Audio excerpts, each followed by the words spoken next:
ကျွန်တော်တို့လူသားအားလုံးတိကိုတိထားရမယ်ဇယိမ်နှမျိုးကိုကျွန်တော်ဒီဗီဒီယိုလေးမှာပြောပြပေးမှာဖြစ်ပါတယ်ဒီဇယိမ်နှမျိုးဟာလူချင်းမတို့အတွက်တကယ်ကိုတိထားရမယ်ဇယိမ်နှမျိုးဖြစ်တာကြောင့်ဒီဗီဒီယိုလေးကိုအဆုံးထိကြည့်ပေးဖို့တိုက်တွန်းလိုပါတယ်ကျွန်တော်တို့ငွေကြေးအောင်မြင်မှုစီကိုတလှမ်းတော့မယ်ဆိုရင်အသုံးစရိတ်တွေကိုသေချာစီမံခန့်ခွဲတတ်ဖို့လည်းအထူးကိုလိုအပ်ပါတယ်ကိုချပွေစုဆောင်ရရှိလာတဲ့ငွေကြေးဥစ္စာတွေကိုမကုန်သင့်တာမကုန်အောင်မဆုံးရှုံးသင့်တာမဆုံးရှုံးအောင်ထိန်းသိမ်းစောင့်ရှောက်တတ်ရပါမယ်ငွေကိုစီးကမ်းတကျသုံးစွဲတတ်တာဟာငွေကြေးအောင်မြင်မှုကိုဖြစ်စေတဲ့အဓိကအချက်တစ်ခုဖြစ်ပါတယ်ကျွန်တော်တို့ရှာဖွေရရှိလာတဲ့ငွေကြေးတွေကိုမတုံးမဲနဲ့ထားလို့တော့လုံးဝမဖြစ်ပါဘူးသုံးတော့သုံးရပါမယ်ဒီလိုငွေကိုသုံးတဲ့နေရာမှာအသုံးစရိတ်နဲ့အဖြုံးစရိတ်ကိုနားလည်ထားတတ်ရပါမယ်လူတွေအားလုံးရဲ့အခြေခံလိုအပ်ချက်တွေဖြစ်တဲ့စားဝတ်နေရေးနဲ့ကျန်းမာရေးကိစ္စတွေအတွက်တကယ်လိုအပ်လို့အသုံးပြုတဲ့ငွေတွေဟာအသုံးစရိတ်တွေဖြစ်ပြီးတော့မဝယ်လဲဖြစ်တဲ့အပူသုံးတဲ့ငွေတွေကြွားသုံးတဲ့ငွေတွေအပျော်အပါအတွက်သုံးတဲ့ငွေတွေဟာအဖြုံးစရိတ်တွေဖြစ်တယ်ဆိုတာခွဲခြားသိထားဖို့လိုအပ်ပါတယ်ငွေတွေဟာအသုံးများလို့ကုန်တာလည်းရှိသလိုအဖြုံးများလို့ကုန်တာလည်းရှိပါတယ်လိုအပ်လို့သုံးတာလည်းရှိသလိုမလိုအပ်ဖဲနဲ့သုံးတာတွေလည်းအများကြီးကိုရှိနေနိုင်ပါတယ်ကုန်တင်လို့ကုန်တာတွေလည်းရှိသလိုမကုန်တင်မဲနဲ့ကုန်နေတာတွေလည်းအများကြီးကိုရှိပါတယ်ဒါကြောင့်ကို့မှာရှိတဲ့ငွေတွေလစဉ်ထွက်သွားတာဟာအသုံးစရိတ်ကြောင့်လားအဖြုံးစရိတ်ကြောင့်လားဆိုတာကိုသေချာစိစစ်ပြီးတော့သုံးတတ်ရပါမယ်ဒီတော့ကိုယ့်ရဲ့အသုံးစရိတ်ကဏ္ဍကိုကိုယ်တိုင်ဂရုစိုက်နဲ့အမြဲတမ်းစစ်ဆေးနေဖို့လိုပါတယ်အကြောင်းတစ်ခုခုကြောင့်ငွေကိုတုံးတော့မယ်ဆိုရင်ကိုမေးခွန်းလေးတွေပြန်ပြီးမေးလိုက်ပါတကယ်လိုအပ်တာလားကုန်တင်လို့ကုန်တာလားအဖြုံးတက်ပဲလားဆိုတာကိုပြန်ပြီးစမ်းစစ်လေ့လာဖို့လိုပါတယ်ဒါဟာကစီးနေတာကျွန်တော်တို့နှမျောတွန့်လို့တာ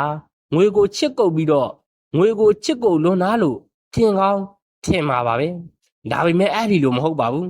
ငွေကြေးအောင်မြင်မှုပန်းနိုင်ကိုရောက်ရှိဖို့အတွက်အသုံးအဆွဲတွေကစီကံရှိဖြစ်နေဖို့လိုအပ်ပါတယ်စီကံရှိတာနဲ့နှမျောတွန့်လို့တာလုံးဝမတူပါဘူးမကုံတင်တာမကုံအောင်အလဟတ်တပြုံးတိမှုတွေမဖြစ်အောင်ထိန်ထိန်စောင့်ရှောက်တာဟာစီကံရှိတာဖြစ်ပါတယ်သုံးတင်သုံးထိုက်ပေမဲ့မသုံးတာ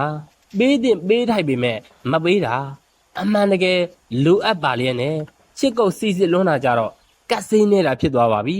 တွန့်တူတာနှမျောတာဖြစ်သွားပါပြီဝင်ငွေနဲ့ထွက်ငွေညီညွတ်မျှတအောင်တုံးဆွဲတာကောင်းပါတယ်ဒါပေမဲ့ဘယ်တော့မှကိုယ့်ရဲ့လက်ထက်မှာငွေပုံငွေရှမ်းရဲလို့ကြံခဲ့မှာမဟုတ်ပါဘူးဘာကြောင့်လဲဆိုတော့ဝင်လာတဲ့မြဝင်ငွေတွေရဲ့ပမာဏဟာထွက်သွားတဲ့အသုံးစရိတ်တွေပမာဏနဲ့လုံးဝကိုညီမျှနေလို့ပါပဲလူတိုင်းမိသားစုတိုင်းအိမ်တော်တိုင်းမှာထွက်လေရှိတဲ့အသုံးစရိတ်တွေကတော့အများကြီးပါပဲ။တာရေးနာရေးလူမှုရေးအတွက်အသုံးစရိတ်တွေအိမ်လာကဒါမှမဟုတ်နေထိုင်စရိတ်တွေပေးဆောင်ရတဲ့အခွန်အခတွေမိဖို့ကြောင့်စရိတ်တွေစားစရိတ်တွေ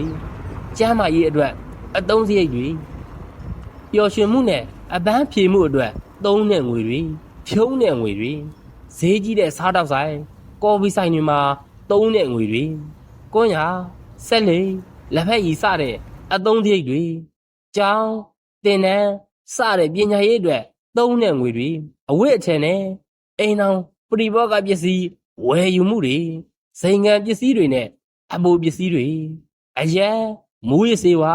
အပျော်ပါးတွေအတွက်သုံးတဲ့ငွေတွေငွေကုန်ကြေးကြများတဲ့ကစားနည်းတွေလောင်းကစားတွေမှာသုံးတဲ့ငွေတွေစတဲ့ကုန်စရာထွက်စရာငွေတွေကတော့အများကြီးပါပဲဒီအသုံးစရိတ်တွေကာမိအောင်လဲလူတိုင်းငွေတွေကိုရှားဖွေနေကြရပါတယ်ငွေချတာဘလောက်တော့ဝင်ငွေတွေဘလောက်ပဲများဒီလိုအသုံးစရိတ်ထွက်ငွေတွေများနေမဲဆိုရင်တော့ငွေကြေးတိုးပွားလာစရာအကြောင်းကိုမရှိပါဘူးဒါကြောင့်ဘယ်ကဏ္ဍတွေဟာ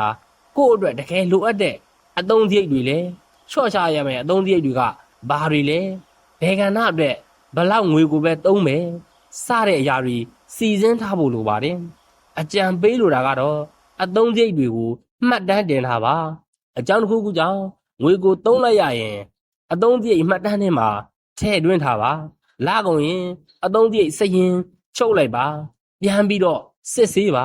ကိုရှာဖွေရရှိလာတဲ့ဝင်ငွေထက်ကိုသုံးဆွဲတဲ့အသုံးစရိတ်ထွက်ငွေတွေကပိုးများနေမယ်ဆိုရင်တော့ငွေကြေးအောင်မြင်မှုပန်းနိုင်တဲ့လူချင်းမင်းဟာဝေးတဲ့ဝေးနေအောင်မှာပါပဲကျွန်တော်တို့အကျွေးတင်ခြင်းဟာငွေထောင်ချောက်မှာသိမ့်မိနေတာနဲ့အတူတူပါပဲကျွန်တော်ရဲ့ဗီဒီယိုလေးကိုကြည့်ရှုပေးတဲ့ရှင်းမိတ်ဆွေလူချင်းမင်းများအားလုံးကိုကျေးဇူးအထူးတင်ပါတယ်ကျွန်တော်ရဲ့ဗီဒီယိုလေးကိုနှစ်သက်တဲ့ဆိုရင် like and subscribe လေးလုပ်ခဲ့ပေးဖို့အထူးမေတ္တာရက်ခံအပ်ပါတယ်